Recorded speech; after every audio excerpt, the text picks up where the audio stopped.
pada waktu kecil saya dikasih, saudara kalau namanya orang anak kecil, pada setiap tahun baru Chinese kita kan dikasih amplop merah ya saudara ya. Ingat saudara? Atau mungkin kalau ada saudara yang keturunan Chinese mungkin sudah ngerasain ya. Saya jarang dikasih, tapi sekali saya pernah berapa kali dikasih. Nah ini yang menarik perhatian saya.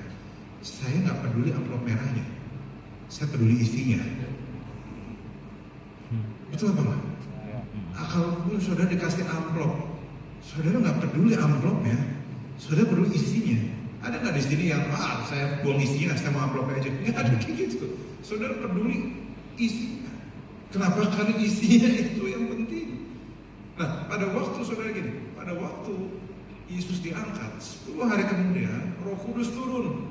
Nah, kita bilang Roh Kudus memenuhi dia. Nah, pada waktu Roh Kudus mengubah seseorang, yang berubah bukan luarnya. Saudara bisa lihat bahwa para rasul mukanya nggak berubah. Apakah para rasul yang tadinya mukanya sangat Yahudi berubah jadi kayak muka cowok-cowok Korea Selatan gitu? Tentu saja tidak, saudara. Yang berubah bukan luarnya, yang berubah dalamnya. Nah, pada waktu mereka berubah dalamnya, tapi dia tidak stay di dalam, tapi dia meluap keluar. Makanya ada istilah perubahan yang sangat alkitabiah itu dari dalam keluar. Atau inside out. Dan saudara, kenapa saya bilang hari ini? Karena sebenarnya kesehatan tidak dimulai dari di luar, tapi dari dalam keluar. Biologi setuju dengan firman Tuhan di sini. Saudara mungkin pernah dengar nggak iklan satu vitamin C, ya, yang iklannya saya nggak akan sebut mereknya, tapi tagline-nya gini, healthy inside, fresh outside. Pernah dengar iklan itu? Kenapa? Karena kesehatan dimulai dari dalam. Saudara perhatiin ya, saya nggak tahu saudara udah pernah jadi Kristen berapa lama, tapi saya mau share pengalaman saya sedikit ya. Gini, setiap kali saya berdoa sama Tuhan untuk mengubah situasi saya di luar, guess what? Jarang dibalas, jarang terjadi sesuatu. Tapi semua berubah. Pada waktu saya berdoa sama Tuhan, Tuhan ubah saya. Tiba-tiba ada aja kejadian. Ada yang ngalamin kayak saya, saudara? Saudara berdoa, Tuhan ubah situasi saya, biar keuangan saya dan sebagainya. Nggak langsung terjadi biasanya. Tapi pada waktu kita berdoa, Tuhan ubah saya. Tiba-tiba ada aja kejadian. Contoh, ada orang yang berdoa, Tuhan ubah hati saya, beri saya kesabaran. Besok ya ada orang nyebelin datang ke hidupnya dia. Seakan-akan dan itu orang bikin dia kesel terus. Seakan-akan dia diurapi untuk bikin kita naik darah. Saudara pernah ketemu orang kayak gitu? Yang pernah enggak? Kenapa? Karena memang Tuhan lebih concern sama apa yang di dalam. Dan jika saudara bagi punya anak remaja, dan mungkin anak remaja sudah mulai jerawatan, dan sebagai saudara bisa lihat bahwa jerawatan itu bukan isu luar sepenuhnya, tapi isu hormon di dalamnya dia. Makanya sesuatu yang dalam itu penting, dan maka Roh Kudus mulai dulu dari situ, saudara. Kenapa? Karena sesuatu yang terjadi pada waktu yang di dalam itu penuh. Oke, saya mau kasih contoh. Saya barang yang tadi saya mau pakai, adakah di situ? Oh, di belakang sini. So, ini contoh yang saya pakai untuk membantu saudara. Saya senang pakai barang-barang kayak gini untuk membantu kita untuk belajar firman Tuhan, saudara. Jadi ini bola basket ya. Ini bola basket saya pakai untuk membantu saudara. Sebentar. Nah, ada yang suka main basket di sini, saudara? Oh, beberapa yang muda jarang main basket ya. Mainnya perasaan ya. Oke. Siap. Habis ditanya nggak dijawab. Main perasaan, main saham. Anyway, gini. Saya senang main basket, tetapi saya bukan pemain basket yang handal. Saya juga senang main bola, tapi saya bukan pemain sepak bola yang handal. Senang aja. Dan posisi saya paling jago tiap kali saya olahraga adalah jadi wasit, oke? So, ketawanya gitu banget, nyebelin banget.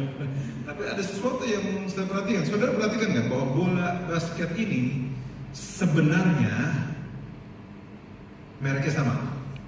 Saudara perhatikan, bola basket ini mereknya sama-sama, standar NBA. Tapi ada sesuatu yang terjadi pada waktu saya memainkan kedua bola ini. Pada waktu saya pertama pakai bola ini, saya lihat bahwa pada waktu dibanting dia membal. Dan kemudian saya melihat bola basket yang satunya, mereknya sama, bentuknya sama, bahannya sama, tapi pada waktu dibanting, sudah lihat, responsnya berbeda. Saya dulu pada waktu kecil saya merenungkan bahwa bagaimana ini bisa, barangnya sama, bahannya sama, kenapa yang satu meresponnya berbeda dari yang satu. Dan saya akhirnya belajar, isunya bukan soal apa yang di luarnya, saudara. Karena di luar bahannya sama aja, tetapi isunya ada di dalamnya, angin ini di dalamnya. Dan ini yang terjadi di kehidupan kita, saudara. Most of the time, kenapa ada kehidupan kita mengalami problem, bukan karena saudara kurang kuat, bukan karena masalahnya terlalu besar. Dan most of the time, seringkali karena apa yang di dalam saudara kurang penuh, kosong. Dan saudara bayangkan, makanya kenapa kita perlu peduli yang di luar. Karena gini, pada waktu saudara hanya fokus yang di luar, saudara hanya fokus dengan apa dandananmu. Pada waktu saudara gini, setiap bola basket takdirnya pasti kebentur, oke? Dan hidup kita juga pasti kebentur. Tapi saudara perhatikan nggak, bahwa pada waktu saudara tidak penuh dan saudara hanya hidup duniawi sesuka saudara, kalau saudara jatuh, saudara susah bangkit. Pada saudara jatuh, saudara susah bangkit.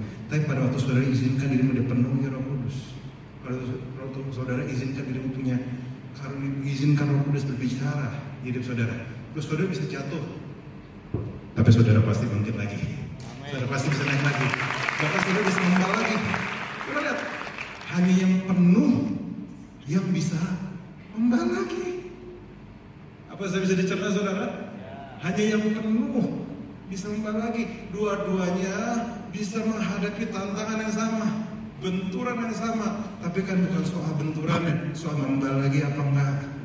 Dan orang-orang penuh Roh Kudus, orang-orang yang penuh dan punya pengharapan atas dia, walaupun terbentur, dia bisa membal lagi. Amen. Karena ada Roh Kudus di dalam yang menyertai dia.